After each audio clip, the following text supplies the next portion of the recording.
Hola, muy buen día a todos.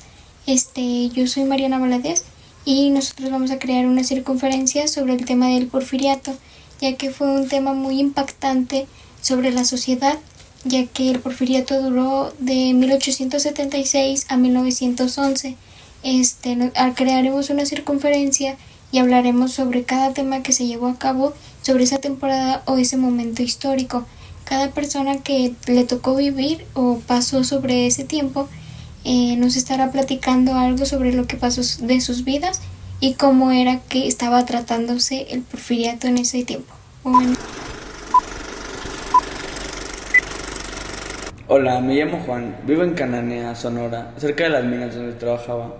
Tengo una esposa y 3 hijos, y lo que viví en tiempos de don Porfirio no se lo deseo ni a mi peor enemigo. Nos vendieron la idea del progreso. Para nosotros, los de abajo, ese progreso solo nos dejó dolor, hambre y represión. Nos pagaban una miseria, y eso sí había trabajo. Entramos antes de que saliera el sol y salíamos cuando ya estaba oscuro. Ahí abajo en la mina no importaba si te enfermabas, si tosías sangre o si un derrumbe te mataba. Nadie hacía nada. Nosotros sí nos moríamos por el trabajo, pero los jefes, ellos vivían como reyes. En su mayoría eran gringos, a ellos les pagan el triple por hacer menos que nosotros. Una vez, en 1906, nos organizamos para pedir algo justo, mejor salario, menos horas y que nos trataran como humanos. Y lo único que recibimos fue plomo. Mataron a varios de mis amigos y compañeros. El ejército, junto con los americanos, dispararon sin piedad y el gobierno no hacía nada. Díaz solo protegía a los ricos, a sus amigos, a los de traje y sombrero fino. Yo tengo familia allá en el sur, campesinos. A ellos también los despojaron de sus tierras. Los hacendados, con ayuda de los jefes políticos, les robaron todo. Algunos fueron mandados a Valle Nacional o a Yucatán, ya ni regresaron. El porfiriato fue bueno, pero solo para los de arriba. No podíamos decir nada, el que se quejaba desaparecía. No había elecciones, solo reelección. No había justicia, solo órdenes. No había libertad, solo miedo. Por eso cuando Madero se levantó en 1910, muchos dijimos, ya basta. Y así comenzó la revolución. Y a mí me ha tocado ver un gran cambio durante este gobierno, principalmente en la economía y el comercio, ya que el país ha experimentado inversiones extranjeras que han permitido el desarrollo del país. También ha crecido exponencialmente la red ferroviaria y esto ha permitido el transporte de mercancías, materias primas y de personas. Desde mi punto de vista, este gobierno ha traído muchos beneficios, pero no todos han tenido el privilegio de gozarlos debido a la desigualdad que enfrenta el país. Hola, yo soy Dashley y yo soy una joven mestiza. Yo viví en el Porfiriato y si México a veces vestía de traje elegante o por los ferrocarriles, silenciaban como símbolos de progreso, como ciudades iluminadas por electricidad y calles que parecían copiadas de París. Vi cómo levantaban fábricas, cómo llegaron los extranjeros a invertir y cómo decían que el país iba para adelante. Y el presidente de Porfirio decía que él nos estaba llevando al futuro. Yo trabajé en una fábrica de textiles, 12 horas de pie, cosiendo, hilando y ganando apenas para llevar algo de comida a casa. Y pues mínimo era algo que nos podían dar, algo que nos podían aportar. Pasé muchas horas de trabajo.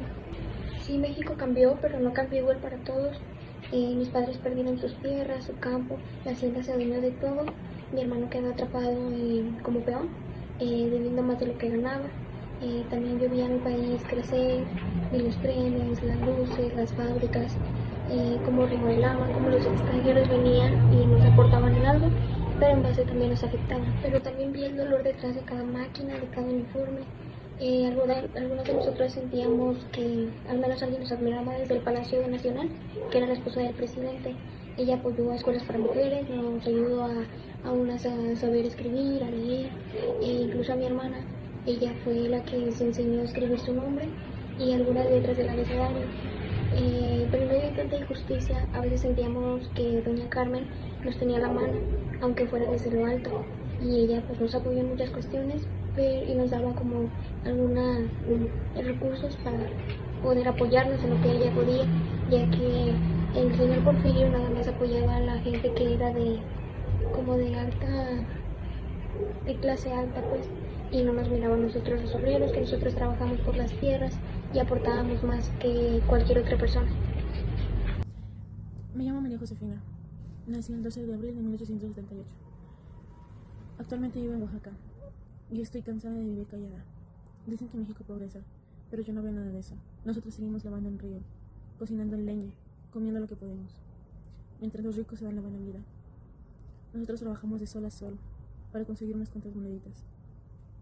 Las mujeres de los ricos pasean con sus vestidos finos y no se les pasa por la cabeza ni en un solo momento pisar tierra. Mi marido trabaja en la hacienda. Mis niños, desde muy chicos, descalzos también. Mientras que los hijos de los ricos trabajan en Europa. El progreso es para los de arriba. Dicen que Porfirio Díaz ha hecho mucho, pero solo por ellos. A nosotros solo nos dicen flojos. Solo nos toca obedecer y aguantar. Estamos cansados de eso. Algún día eso tiene que cambiar. Hola, mi nombre es Carla Pérez Rocha. Nací el 28 de septiembre de 1877.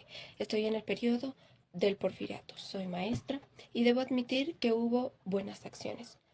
Por ejemplo, en la parte de la educación se crearon varias escuelas primarias y secundarias, así como también la Universidad Nacional Autónoma de México, mejor conocida como la UNAM. Se estableció la ley gratuita de la educación a la ley gratuita. A pesar de los avances, la educación estuvo marcada por profundas desigualdades regionales y sociales. En la parte de la ciencia y cultura, el Porfiriato hubo un resurgimiento de la cultura y crearon instituciones para hacer promoción hacia las artes. En la parte del legado, los avances educativos durante el Porfiriato sentó las bases para futuros desarrollos en el sistema educativo de México. Hola, soy Ana Guzmán, periodista, y hoy les voy a hablar un poquito sobre qué pasó durante el Porfiriato de Porfirio Díaz. Porfirio Díaz controlaba el poder político de forma autoritaria, aunque hablaba de democracia, manipulaba las elecciones para mantenerse en el cargo. Se religió más de 30 años, no respetando su lema, que era sufragio efectivo, no reelección, colocando a sus líderes en puestos claves como gobernadores, jefes políticos y militares. El Congreso de Prensa estaba completamente controlado y censurado. Quienes se oponían al régimen para castigarlos en cierta parte era silenciarlos, exiliarlos o reprimirlos. El ejército también respondía directamente sin cuestionamientos. Todo se justificaba con ideas, orden y progreso. Aunque hubo avances económicos, la libertad política era casi nula. El descontento social creció en silencio hasta estallar en 1910. El Porfiriato demuestra cómo el poder absoluto reprime, generando ruptura.